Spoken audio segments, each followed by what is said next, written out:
Hello दोस्तों, स्वागत है आप सभी को राजेश स्टडी में। आज हम लोग ऑब्जेक्टिव सीरीज़ को आगे कंटिन्यू करते हैं, जो कि मेरा 5वां चैप्टर का सारा कवर हो चुका था।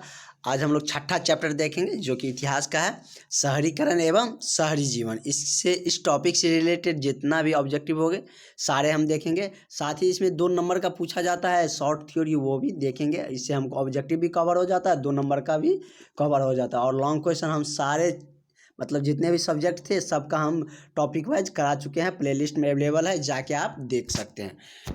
तो चलिए बिना देरी के हम स्टार्ट करते हैं, देखते हैं आज का मेरा क्वेश्चन क्या है। इससे पहले यदि आप चैनल पर नए हो तो सब्सक्राइब जरूर करिएगा और दोस्तों में शेयर भी कर दीजिएगा। चलिए देखते हैं मेरा पॉइंट आज का पहला क्या है। पहला पॉइंट कह रहा है कि शहर में शिक्षा, यातायात, स्वास्थ्य सुविधा उन्नत होती है तथा शहरों में जनसंख्या भी अधिक होती है। ये कह रहा है कि शहर में शिक्षा की व्यवस्था, यातायात की, जाने आने की जो ट्रैवलिंग की व्यवस्था होती है, वो स्वास्थ्य सुविधाएं, हॉस्पिटल वगैरह क्या होती है, अच्छे होते हैं। वहाँ पे उन्नत किस्म के होते हैं, ज़्यादातर होते हैं, तो ज़्यादा डेवलप होते हैं। तो भाई, और शहर की जनसंख्या भी क्या होते हैं, अधिक होते हैं।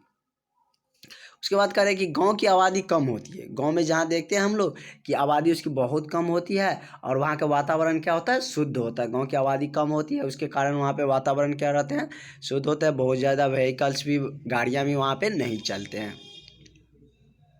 उसके बाद मेरा कस्बा, कस्बा के बारे में जानना जरूरी है, क्योंकि यह 2 नंबर में बार बार पूछे जाता है।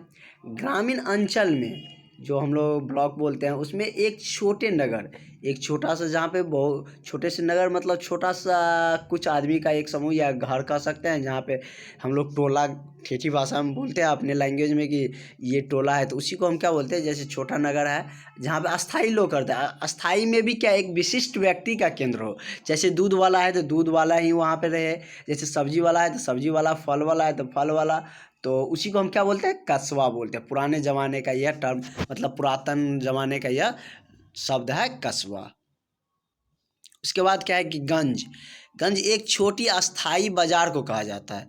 गांव सब में हम देखते हैं कि ज़्यादातर क्या, हम जिसे हम हाट बोलते हैं, कहीं पे लगा देता है जहाँ पे मैदानी क्षेत्र रहता है वहाँ, और कुछ आबादी रहता है, कुछ आबादी पे क्या होते हैं कि वहाँ पे सब कुछ हाट पे मिलते हैं। जैसे सब्जी वगैरह हो गया, कुछ किराना का सामान हो गया, खाने पीने के राशन के सामान हो गया, और भी बहुत सारे चीज़ होते हैं जो मिलते हैं। जिसे हम लोग अपने लैंग्वेज में किसे कहते हैं, हाट बोलते हैं। जो बिहार के होंगे वो तो बहुत अच्छे, बिहार यूपी के होंगे बहुत अच्छे तरीके से जानते होंगे कि हाट किसे बोलते हैं। तो वही कह रहा है कि उसी से रिलेटेड है गंज। गंज एक छोटी अस्थाई बाजार को कहा जाता है। उसके बाद हम लोग देखते हैं कि महानगर किसी राज्य की राजधानी होती है। महानगर किसे बोलते हैं हम, किसी भी राज्य की राजधानी। जैसे बिहार की राजधानी क्या है, पटना है, जहाँ की आबादी क्या होती है, घनी होती है, बहुत ज़्यादा वहाँ पे क्या होती है, आबादी होती है। शहर के अपेक्षा, गांव के अपेक्षा महानगर में क्या होती है, आबादी ज़्यादा होती है। उसके बाद मेरा नेक्स्ट पॉइंट है कि पटना का प्राचीन नाम। इससे हमको ऑब्जेक्टिव मिलने वाले हैं आगे, हम देखेंगे इसे ऑब्जेक्टिव में। वस्तुनिष्ठ प्रश्न जब हम स्टार्ट करेंगे इसके बाद, तो वहाँ पे मिलेंगे बहुत सारे इससे क्वेश्चन। कि पटना का प्राचीन नाम पाटलिपुत्रा था, जो एक महानगर था। वो क्या महानगर था, अभी भी महानगर कहा जाता है। उदयन के समय में पाटलिपुत्रा राजधानी बना। उदयन के समय में क्या बोलते थे इसका हम, पाटलिपुत्रा है। पाटलिपुत्रा को उसके राजधानी बनाया गया था। अभी जो जिसे हम क्या कहते हैं, पटना के एक भाग है पाटलिपुत्रा, एक जगह है, इसे अभी भी वहाँ का नाम पाटलिपुत्रा है ही। अब हम लोग वस्तुनिष्ठ प्रश्न ऑब्जेक्टिव की तरफ बढ़ते हैं, देखते हैं मेरा आज का पहला क्वेश्चन क्या है इसी टॉपिक से रिलेटेड, जो कि 2019 में पूछा भी गया है। और ऑब्जेक्टिव तो आप जान ही रहे आपके लिए कितना इम्पोर्टेंट हो गया, क्योंकि एग्ज़ाम अब आपका 2 मंथ से भी कम बचा हुआ है। तो ऑब्जेक्टिव आपको बहुत ज़्यादा स्कोरिंग करने में मदद करेगा। आपको वेटेज फर्स्ट डिवीज़न दिलाने में, फर्स्ट डिवीज़न में भी अच्छे मार्क दिलाने में आपको ऑब्जेक्टिव सहायता करेंगे। चलिए हम पहला क्वेश्चन से देखते हैं क्या है मेरा।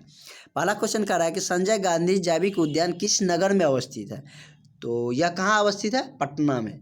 पटना में जो जू है ना, जिसे हम चिड़ियाघर बोलते हैं, वह किस नाम पे रखा गया, इसी नाम पे रखा गया, संजय गांधी जैविक उद्यान। तो कहाँ, मेरा करेक्ट ऑप्शन कौन हो जाएगा, ऑप्शन नंबर डी हो जाएगा। ये बहुत बार क्वेश्चन पूछा जाता है कि संजय गांधी जैविक उद्यान किस नगर में अवस्थित है, है अभी पे, तो कहाँ पे है, पटना में है। कभी आइएगा पटना तो चिड़ियाघर जरूर जाइएगा, उसका नाम क्या है, संजय गांधी जैविक उद्यान। उसके बाद नेक्स्ट देखते हैं हम लोग।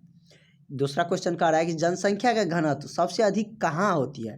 पहला ऑप्शन है ग्राम में, जिसे गांव बोलते हैं। उसके बाद है नगर में, महानगर में, या कस्बा में। तो अभी हम देखे थे थ्योरी पॉइंट में, तो इसलिए हम थ्योरी बता देते हैं कि ताकि आपको बहुत ही यूजफुल होगा ऑब्जेक्टिव और 2 नंबर के लिए। ऐसी थ्योरी आपको कहीं नहीं मिलेगा। और यदि आप ये बुक या PDF लेना चाहते हैं तो कॉन्टैक्ट कर सकते हैं। तो इसका जो करेक्ट ऑप्शन हो जाएगा कौन होगा, ऑप्शन नंबर C हो जाएगा। उसके बाद थर्ड है, ज़्यादातर पटना से रिलेटेड ही इसमें क्वेश्चन है, और इससे एक क्वेश्चन पूछा जाता है कि गोलघर कहाँ स्थित है। तो सब जानते हैं कि गोलघर कहाँ स्थित है, पटना में स्थित है। नेक्स्ट मेरा क्वेश्चन है कि कौन सा सामाजिक वर्ग बुद्धिजीवी वर्ग के रूप में उभर कर आया। पहला ऑप्शन है मेरा बुद्धिजीवी मतलब ज़्यादा शिक्षित, तो पहला मेरा है श्रमिक वर्ग, दूसरा है मध्यम वर्ग, तीसरा है C ऑप्शन है उद्योगपति वर्ग, चौथा क्या है पूंजीपति वर्ग। तो सबसे ज़्यादा बुद्धिजीवी वर्ग में जो उभर का है, सबसे ज़्यादा जहाँ पे पढ़ा लिखा मिलते हैं, सबसे ज़्यादा पढ़ते हैं, वो कौन से होते हैं, मध्यम वर्ग, जिसे हम मिडिल क्लास फैमिली बोलते हैं। क्योंकि मिडिल क्लास फैमिली के पास बहुत ज़्यादा ऑप्शन नहीं है। तो श्रमिक वर्ग का क्या है कि वो यदि उसका कुछ का माइंडसेट रहता है कि मेरे पापा या ये मजदूरी किया है तो हम भी करेंगे, तो उसको मतलब बहुत ज़्यादा उभर के नहीं आता है, या बहुत ज़्यादा गरीबी के कारण पढ़ भी नहीं पाते। उसके बाद उद्योगपति बच गया, तो उसको तो बहुत ज़्यादा लेना देना रहता नहीं पढ़ना से, वो थोड़ा बहुत पढ़ता है और जानता है कि हम अपने पापा के बिजनेस संभालेंगे। उसके बाद पूंजीपति वर्ग भी वैसे ही, लेकिन सबसे ज़्यादा यदि बुद्धिजीवी वर्ग सबसे ज़्यादा यदि पढ़ाई करता है तो किस में करता है, मध्यम वर्ग, जिसे हम मिडिल क्लास फैमिली बोलते हैं। तो इसका करेक्ट ऑप्शन कौन हो जाएगा, ऑप्शन नंबर B हो जाएगा, जो कि 2018 में पूछा भी गया है और आपके डेली लाइफ के लिए भी बहुत यूजिंग क्वेश्चन था ये।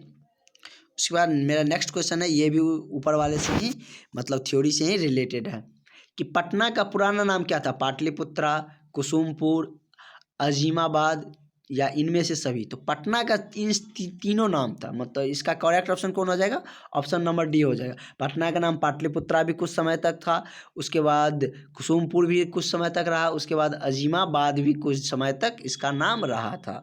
तो इसका करेक्ट ऑप्शन कौन हो जाएगा, ऑप्शन नंबर D हो जाएगा। उसके बाद नेक्स्ट क्वेश्चन देखते हैं मेरा क्या है। नेक्स्ट क्वेश्चन कह रहा है कि पटना का नाम अजीमाबाद कब हुआ, 15वीं शताब्दी। दोनों क्वेश्चन के एक दूसरे को रिलेट करके ऊपर नीचे लिखे हैं ताकि आप कंफ्यूज मत करें। यहाँ पे ये हमको समझ में आ गया कि पटना का नाम ही अजीमाबाद है, और नेक्स्ट क्वेश्चन उसी से रिलेट है कि अजीमाबाद की पटना में मतलब पटना में कब उसका नाम पड़ा था। तो कब, या तो 15वीं शताब्दी, 17वीं शताब्दी, या 16वीं शताब्दी, या 14वीं शताब्दी। इसका जो करेक्ट ऑप्शन हो जाएगा वो कौन हो जाएगा, ऑप्शन नंबर B हो जाएगा। 17वीं शताब्दी में अजीमाबाद इसका पटना का नाम पड़ा था। उसके बाद हम नेक्स्ट क्वेश्चन देखते हैं। नेक्स्ट क्वेश्चन मेरा है कि पूंजीपति वर्ग के द्वारा किस वर्ग को शोषण हुआ। मतलब पूंजीपति वर्ग होता है जिसके पास बहुत ज़्यादा पैसा होते हैं, वो किस वर्ग का शोषण किया, मतलब ज़्यादा काम करवा लेते थे और उसे पैसा नहीं देते थे। जैसे पहले के समय में बहुत ज़्यादा या मतलब प्रचलन में तो बहुत ज़्यादा किए जाते थे। जो पूंजीपति वर्ग रहते थे वो मजदूर का ये, या श्रमिक वर्ग का ये, या मध्यम वर्ग का ये, इनमें से तीनों में से किसी एक को क्या करते थे, यह ज़्यादा शोषण करते थे। तो अब देखते हैं कि किसको यह ज़्यादा शोषण करते थे।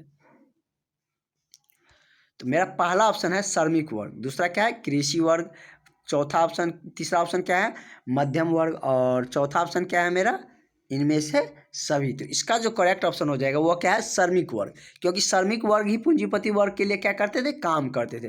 कृषि वर्ग नहीं करते थे। कृषि वर्ग जो किसान थे वो क्या करते थे, अपना खेत रहता था वो अपना खेती करते थे। मध्यम वर्ग का भी गुजारा अपने मतलब जो उसका प्रोफेशन रहता है, जो उसका पेशा रहता है, जैसे जो सोनार है, कोई कुम्हार है, तो वो उससे अपना मतलब भरण पोषण कर लेते थे।